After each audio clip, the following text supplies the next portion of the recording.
Hello friends, welcome to my kitchen. आज मैं गोटे मशरूम पकोड़ार रेसिपी नहीं आसी। मशरूम पकोड़ा खाइबा को बहुत ही बढ़िया लगे, बहुत ही सॉफ्ट रहिबो, बहुत ही टेस्टी लगे। तो तापाई चलतु देखि नबा आज रेसिपी। देखंतु एठी मु छतु को भल भाव में धोईकी सफा करके एठी काटिकी रखी नहीं जाइछि। जो छतु बड़ साइज थिला तो ताको एपरी 2 फाळ आ 4 फाळ करके एठी रखी नहीं जाइछि। जोटा पूरा छोट साइज छतु थिला तो ताको एपरी गोटा भी रखी नहीं जाइछि। ये मु भल भाव में छतु को धोईकी सुखिला करके ये रखी नहीं जाइछि। तो तापर ये देखो अदा रसुण को छेचिकी ये 1 टेबल स्पून दे दूची। ता सहित ये मु हल्दी गुंड हाफ टेबल स्पून दे दूची, लंका गुंड 1 टेबल स्पून दे दूची। ता सहित ये मु स्वाद अनुसार लुण दे दूची। ता सहित ये मु जीरा गुंड हाफ टेबल स्पून ठारू कम दे दूची। ता सहित ये मु धनिया गुंड हाफ टेबल स्पून दे दूची। ता सहित ये मु गरम मसला हाफ टेबल स्पून दे दूची। ता सहित ये मु गोलमरिच गुंड हाफ टेबल स्पून ठारू कम दे दूची। ता सहित ये देखंतु मशरूम मसला, ये मशरूम मसला ये मु 1 टेबल स्पून दे दूची। एमती मशरूम मसला देकी देखिबे बहुत ही बढ़िया टेस्ट आसीबो। ता सहित ये मु किछि धनिया पत्र को भी दे दूची। ए सब को पकई साला परे आकु मु टिके भल भाव में मिसई नै जाउची। देखंतु ये मु भल भाव में आकु मिसई साची। छतु साथी रे सब मसला भल भाव में लागी जाइछि। तापर ये देखंतु मु कलर अल्प टिके ये कलर पकई नहीं जाउची। तो कलर देले छतु पकोड़ाटा देखिया को भल लागिबो। तो तापर ये मु बेसन दे दूची। आपण चाहिए ये चावल गुंड कॉर्नफ्लावर ये सब भी पकई पारिए, किंतु मु आज खाली बेसन देची।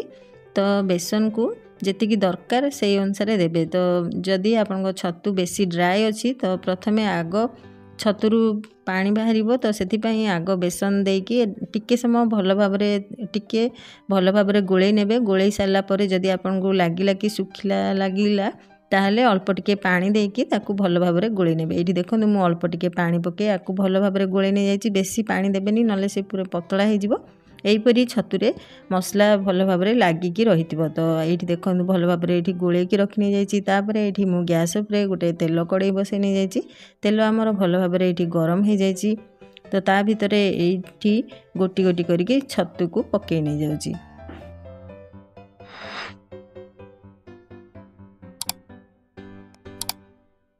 तापर ये देखंतु छतु को पकई सारा पर मुझे लेउरे नहीं जाउछि। गैस रो फ्लेम को मीडियम टू स्लो भीतर रखी ये छतु पकोड़ा को बनेबे। ये छतु को भल भाव में गोल्डन ब्राउन कलर आसिया पर्यंत यहीपरी एपट सेपट करके भल भाव में छाणी नेबे। गैस रो फ्लेम को मीडियम टू स्लो भीतर रखिए। मीडियम टू स्लो भीतर रखी ये छतु पकोड़ा को भल भाव में ये गोल्डन ब्राउन कलर आसिया पर्यंत छाणी नेबे। ये देखंतु किछि समय एपट सेपट करबा पर यार कलर चेंज हो गलानी। एबे मु ताकू गोटे प्लेट को बाहर करने जाउछि। आ बाकी जो छतु रहिला ताकू भी सेही भली छाणी नै जाउछि।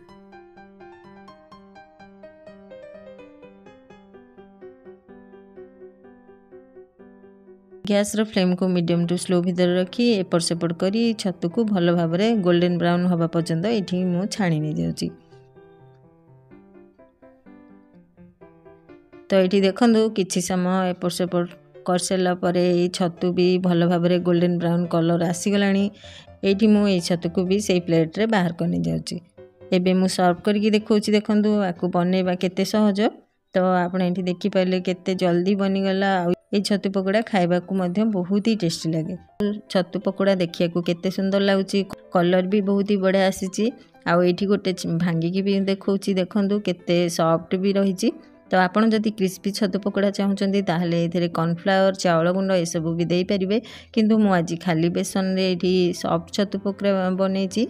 आकु आपण टमाटो सॉस साथरे खाई परिबे। एही परि बनेबे छतु पकोड़ा को। आज रेसिपी भल लागिले मो चैनल को लाइक करिवे, शेयर करिवे, आ चैनल को सब्सक्राइब करनेबे।